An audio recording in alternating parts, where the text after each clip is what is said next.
City India news channel हक की आवाज। Paradise function palace.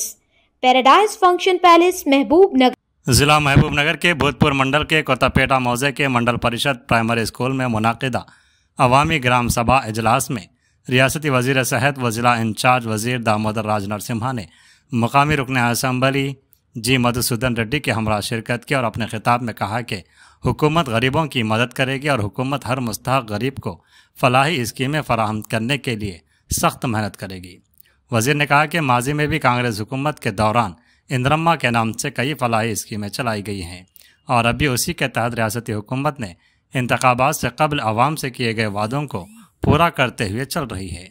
500 रुपये में पकवान गैस, गृह लक्ष्मी स्कीम के जरिए 200 यूनिट तक मुफ्त बिजली की स्कीमों को नाफिज किया जा रहा है। वजीर ने कहा कि तमाम पार्टियों से बुलंद होकर तमाम अहल अफराद के लिए इंदिरम्मा घर और राशन कार्ड फराहम किया जाएगा। उन्होंने कहा कि गुज़िश्ता 5 साल से पेंशन और 10 साल से रिहाइश की दरख्वास्तें ज़ेर इल्तवा हैं। इन गरीबों को मकानात दिए जाएंगे, जो अहल हैं उन्हें इंदिरम्मा मकानात देंगे और जल्दी उसके लिए भूमि पूजा की जाएगी। గ్రామ ప్రజలందరికీ కూడా నమస్కారం। ఈ ప్రజాపాలన గ్రామ సభ సందర్భంగా మీ అందరికీ కూడా శుభాకాంక్షలు। మనందరికీ తెలుసు, మన రాష్ట్ర ప్రభుత్వం ప్రజాపాలనలో భాగంగా వివిధ గ్యారంటీలని అమలు చేయడం జరుగుతోంది।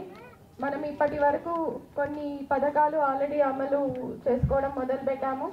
మహాలక్ష్మి కార్యక్రమం కింద మహిళలకి ఉచిత ప్రయాణం కానివ్వండి, అదేవిధంగా గృహజ్యోతి కార్యక్రమం కింద 200 యూనిట్ల వరకు కరెంట్ ఉచితంగా ఇవ్వడం కానీ, తర్వాత ఇది కాకుండా మన ప్రభుత్వం ఆదేశాల ప్రకారం మనం మొత్తం గ్రామంలో మన సమగ్ర కుటుంబ సర్వే ద్వారా కుటుంబాల సర్వే కూడా చేయడం జరిగింది।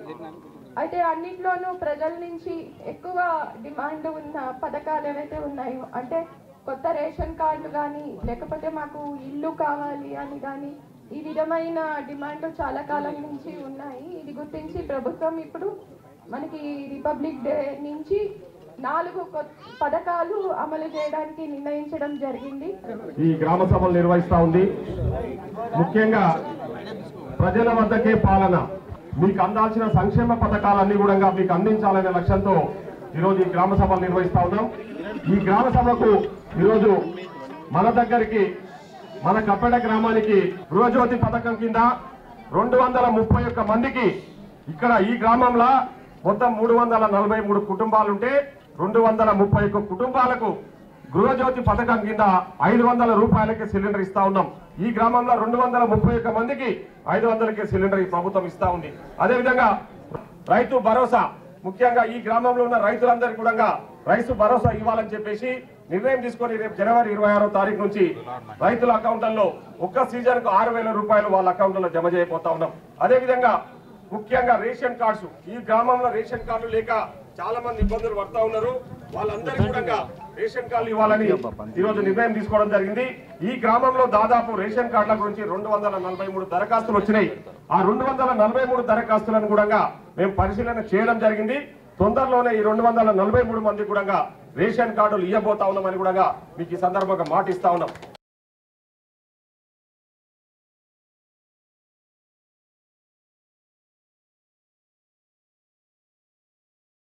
ప్రత్యేకంగా మనం ఒక్కటి అర్థం ఏం చేసుకోవాలంటే, గ్రామ సభ అంటే ఏంటి? గతంలో ఎప్పుడైనా గ్రామ సభ పెట్టి గ్రామ సభలో నిర్ణయాలు తీసుకుంటుంది, గ్రామ సభలో మీ అందరితో చర్చించి మాట్లాడి నిర్ణయాలు తీసుకుంటుంది। ఆ తర్వాత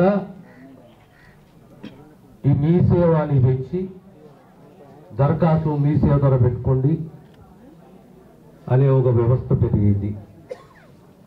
ఎప్పటికైనా ప్రజాస్వామ్యంలో ప్రజలతో మమేకం కావాలంటే గ్రామ సభలు నిర్వహిస్తే ప్రజలతో ఒక ఇంటరాక్షన్, ఓ చర్చ ద్వారా ప్రభుత్వము చేపట్టిన సంక్షేమ కార్యక్రమాలు ఏంటి, మన గ్రామానికి కావలసిన వసతులు ఏంటి, ఆ పేద కుటుంబాలకు, ఇల్లు లేని కుటుంబాలకు, ఇంటి స్థలం లేని కుటుంబాలకు పెన్షన్లే కానీ, ఇల్లే కానీ ఇతర అంశాలే కానీ వాళ్ళకు అందియాలి. గతంలో ఇందిరమ్మ పేరు మీద ఏ రకంగా అయితే ఇళ్ల స్థలాలే కానీ, వ్యవసాయ భూములే కానీ, ఇళ్లే కానీ, పెన్షన్లే కానీ మంజూరు చేసినామో అదే పద్ధతిలో అదే రీతిలో మళ్ళీ మీతోటి మమేకం కావాలి, మళ్ళీ మీకు సేవలు అందియాలి అనే సదుద్దేశంతో రుణమాఫీయే కానీ, 6 గ్యారెంటీలే కానీ, ప్రత్యేకంగా తెలంగాణ రాష్ట్రంలో పేదలకు ఇల్లు ఇవ్వాలి, పార్టీలకు అతీతంగా, వర్గాలకు అతీతంగా అర్హులకు అందరికి కూడా ఇల్లు ఇవ్వాలి, ఇళ్ల జాగాలు కేటాయించే ప్రయత్నం చేయాలి.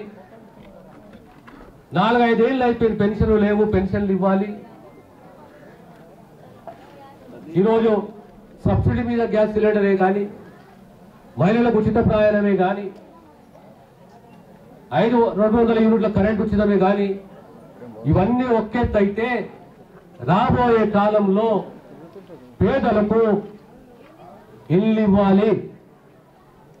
ఇందులో రాజకీయాలు లేవు, వర్గాలు లేవు, ఖచ్చితంగా అర్హత ఉన్నది. అయ్యను దరఖాస్తు పెట్టుకోలేదు, నా పరిస్థితి ఏంటనే ఆలోచన కూడా ఉన్నది. ఎవరైతే దరఖాస్తు పెట్టుకోలేదో వాళ్ళు కూడా అర్హత ఉంటే మీరు దరఖాస్తు పెట్టుకోండి, ఆ దరఖాస్తుని పరిశీలిస్తాము. గతంలో ఉన్న దరఖాస్తులే కానీ, ఇప్పుడు మీరు ఇచ్చే దరఖాస్తులే కానీ అన్నీ కూడా తీక్షణంగా ఎగ్జామిన్ చేసిన తర్వాత ఈ గ్రామానికి అర్హత ఉన్న ప్రతి ఒక్క పేదవానికి ఇల్లు ఇచ్చే బాధ్యత మా ప్రభుత్వానికి.